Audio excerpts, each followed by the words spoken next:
عبداللہ بن عباس رضی اللہ تعالیٰ عنہ سے وہ عمر رضی اللہ تعالیٰ عنہ سے روایت کرتے ہیں کہ میں اور میرا ایک انصاری پڑوسی دونوں اطراف مدینہ کے ایک گاؤں بنی امیہ بن زید میں رہتے تھے، جو مدینہ کے پورب کی طرف بلند گاؤں میں سے ہے۔ ہم دونوں باری باری نبی کریم صلی اللہ علیہ وآلہ وسلم کی خدمت شریف میں حاضر ہوا کرتے تھے۔ ایک دن وہ آتا، ایک دن میں آتا۔ جس دن میں آتا اس دن کی وحی کی اور رسول اللہ صلی اللہ علیہ وسلم کی فرمودہ دیگر باتوں کی اس کو خبر دے دیتا تھا، اور جب وہ آتا تھا تو وہ بھی اسی طرح کرتا تھا۔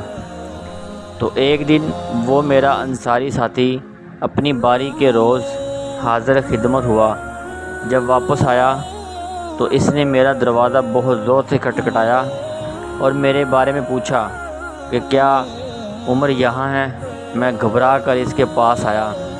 وہ کہنے لگا کہ ایک بڑا معاملہ پیش آ گیا، یعنی رسول اللہ صلی اللہ علیہ وآلہ وسلم نے اپنی بیویوں کو طلاق دے دی ہے۔ پھر میں اپنی بیٹی حفصہ کے پاس گیا، وہ رو رہی تھی۔ میں نے پوچھا کیا تمہیں رسول اللہ صلی اللہ علیہ وآلہ وسلم نے طلاق دے دی ہے؟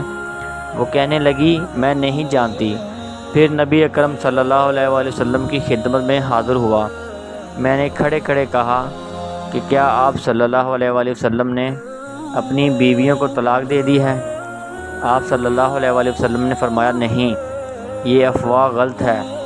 تب میں نے تعجب سے کہا اللہ اکبر، اللہ بہت بڑا ہے۔